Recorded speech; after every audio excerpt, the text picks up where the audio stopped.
Recently, in a Facebook group that I run called Fans of Serif Software, Philip Sanford asked whether it was possible to convert the old PhotoPlus X8 brush tips to be used in Affinity Photo. Now, strictly speaking, this can't be done because PhotoPlus used a .sbr file system for its brush tips, and Affinity Photo can only add brushes that are either in its own file format, which I believe is AF brushes, or in Photoshop's brush format, which is .abr. But there is a work around this, and it is really quite long-winded, and you will have to do one brush at a time and then fiddle with that brush once you get it into Affinity Photo, but it is possible. Now, this is a sample of some that I have already done, which is from the PhotoPlus Earth brush tips. So it's like grass leaves and twigs and leaves and things like that. And it took me a while just to convert these, what is it, about 7 or 8 there. So like I said, it is long-winded. You don't necessarily have to just stick with converting PhotoPlus's brushes. I mean, there are obviously some other programs out there that some people may have, that they have brush tips for, but they want to add them to Affinity Photo, and I'm guessing you can pretty much do with those programs is what you can with PhotoPlus. So just because I don't have those programs and I'm using PhotoPlus doesn't mean that you can't find a workaround in the same way.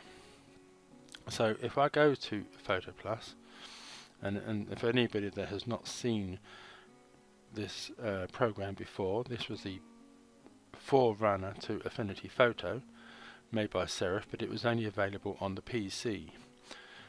And as you can see, Affinity Photo looks quite a lot like this.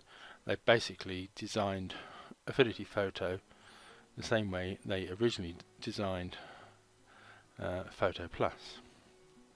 So first thing I'm going to do is I'm going to open up a new project, and I'm going to make it 300 by 300. The resolution is going to be 300 as well, and I am going to make it a white background, but I will turn that off later, but you will see why in a minute. So I'll just click OK, so I have my new document.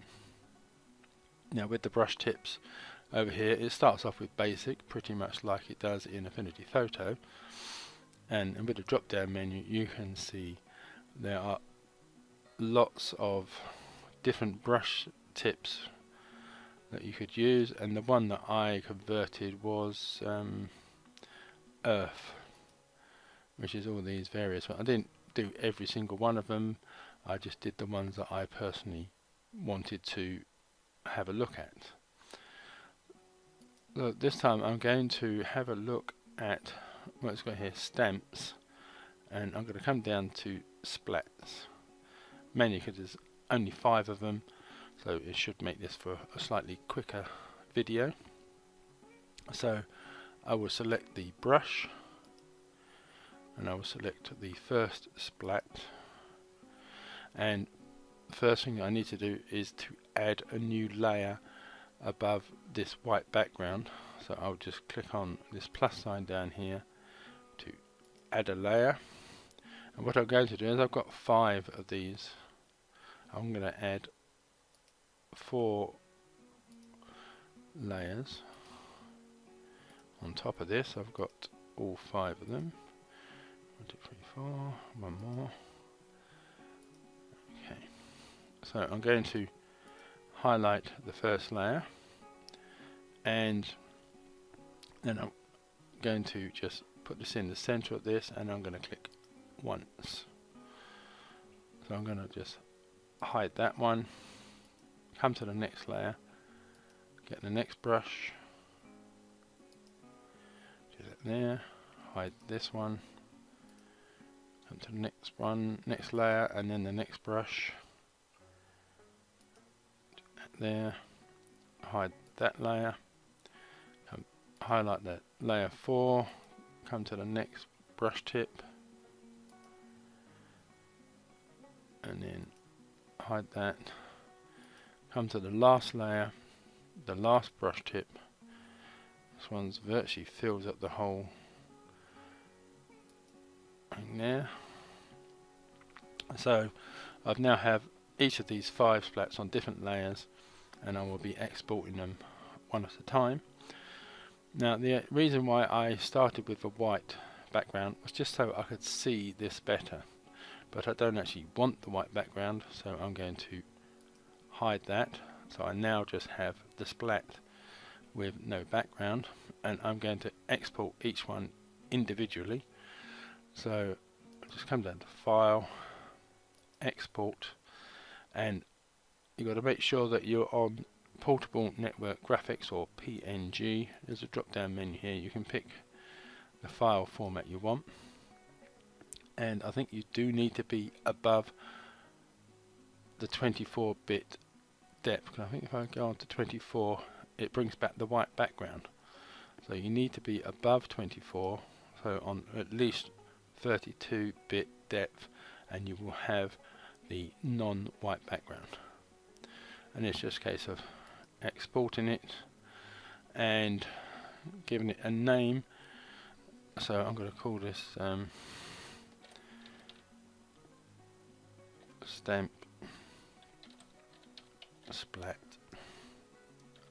01 and save that. Okay, now hide that one, highlight this layer and make it visible, and then export that one.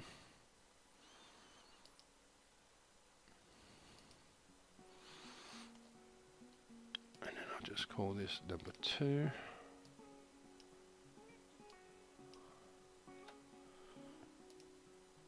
Now it's just a case of keep repeating these. And then export the next one.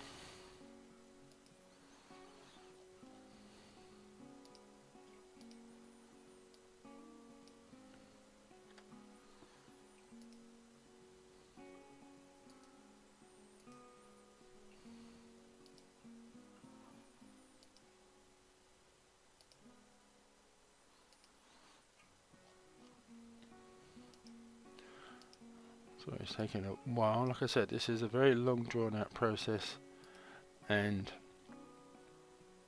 it's probably best just to pick and choose the brush tips that you want rather than every single one of them. This should be the last one, so we'll call this one number 5. 5. So save that. So I don't need PhotoPlus anymore, so I can close this down and get rid of that. I don't need this anymore. I'll get rid of that, and what I would do is I'll just quickly make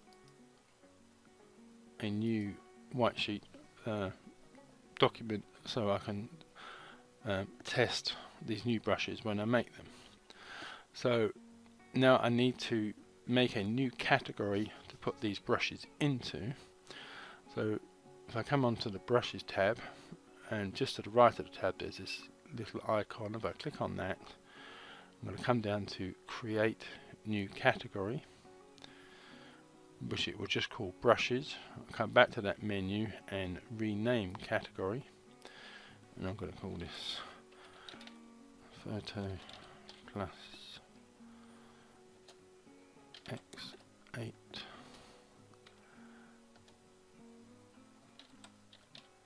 splats.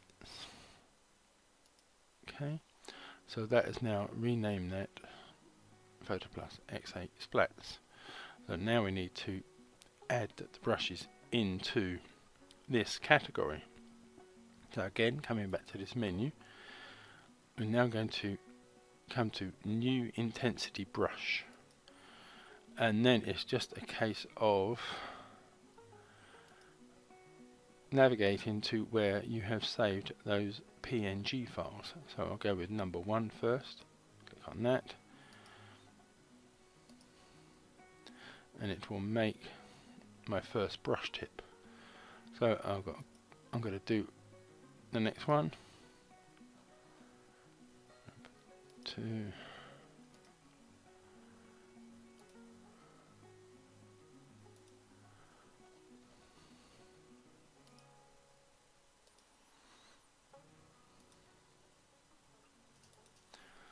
so there's a lot of repeating processes. Should be the last one here.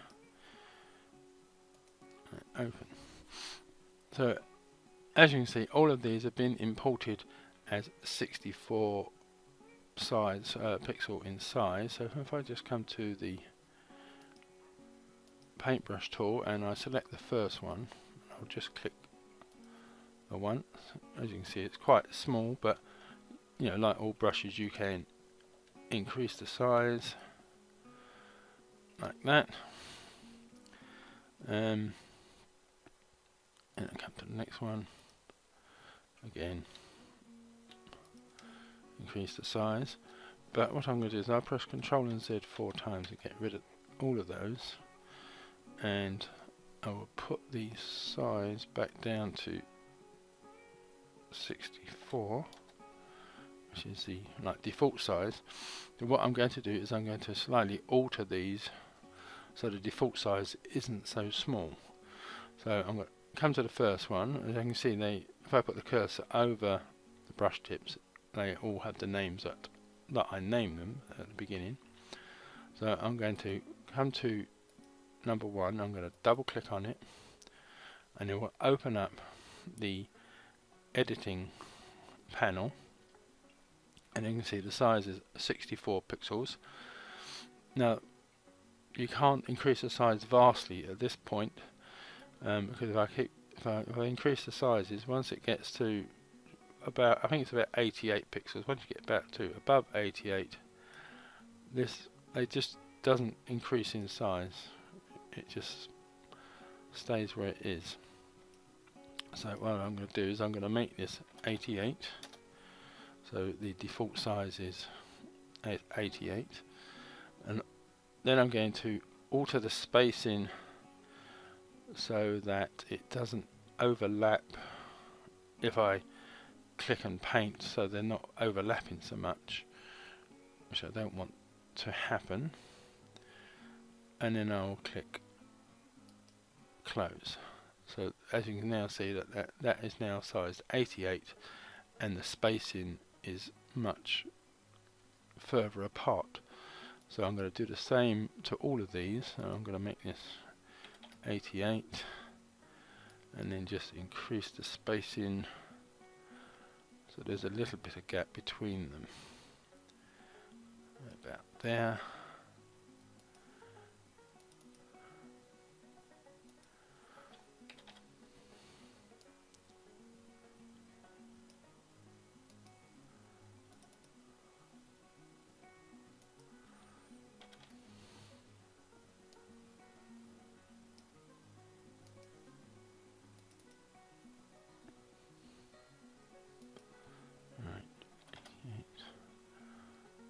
Should be the last one of these.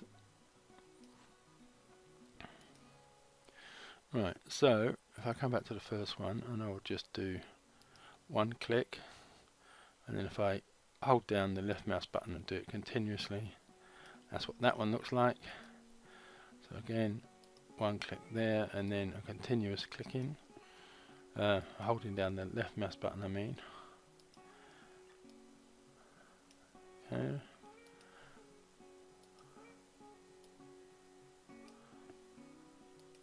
And then this one. So that is the 5 brushes, although that one looks exactly the same. Maybe I didn't. That's better. Should be that one. So there's the 5 different brushes. So that is like the bog standard brush from the image, but doesn't mean you have to sort of stick with that.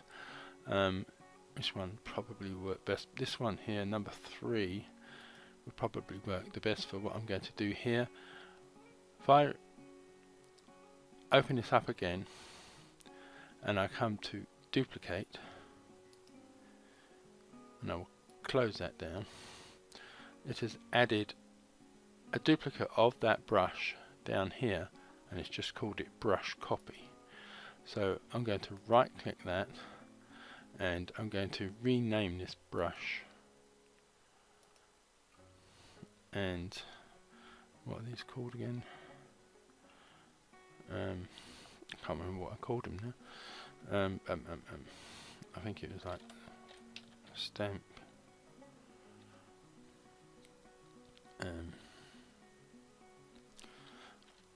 I know it's number 3, so I'll call it 03A. So that is now stamp 03A. Well, I called it Stamps-Splat 03, but 03A, I'll leave it as that. So now I've renamed it, I'm going to double click it, and this time we're going to have a little mess around with some of the dynamics of this. Now this is all hit and miss, and you can do it how you what you want to get out of this, but I'm going to start with the scatter, and it's going to sort of move them around a little bit left and right, just so there's a bit of crossing over. And again, you can move the up and down variations. I'll just put it about there, I think. Now some of these other settings, some will have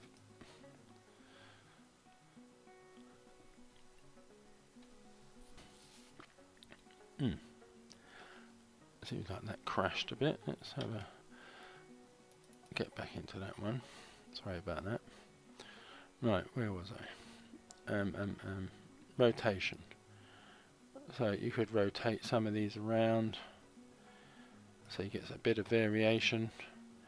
Now the flow, some of them will be sort of lesser in tint. They won't be solid so much. So you can have a bit of variation, so they're not all the same darkness. Again, that has a similar effect.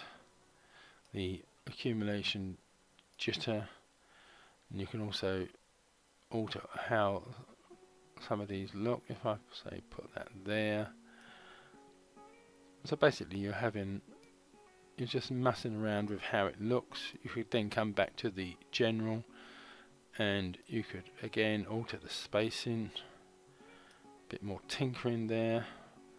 So I'll leave that one like that, and then click close. So now if I do this one, we have a totally different brush made up from the number 3. I'll go over that again. So you can get quite a lot of different splats, various colours and shades, rotations. So I will leave it at that. I'm only going to make a new brush from the number 3 one, but you could make new brushes. I mean, you could make loads of new brushes just from the number 3 brush and have different settings for each version that you want. So that is how I would convert the PhotoPlus brush tips into Affinity Photo brush tips. It's long-winded, and it is very time consuming, and you may not want to go for the whole process. Like I said, if I was you, I would just pick the ones that you really want and convert them. And I hope this has been of some help. Now before I go, there's one thing I forgot to mention, and that is obviously that you can export these brushes and sort of pass them around to other people. Now obviously there probably is a lot of copyright problems with that. It's probably okay for me to do them for my own use because I own both programs, and they're both by Serif, so I can't see Serif being too worried about me doing that. But the problem may come with if you then try and pass them off as your own brushes or what have you. That may be a problem, but I will show you how to export these. So if you come up to this little menu up here, you can export brushes, and it will export give it the name that you have given that category, which in my case is PhotoPlus X8 Splats, and it will save it in the .af brushes file format, so it will only work in Affinity Photo. I'm not certain if you can save in the ABR. No, you can't. And then you just need somewhere to save it, so I will save it there. And then if you do get a format like this from someone else, you can import it by going to import brushes and then just going down there, and as you can see, you could then import it.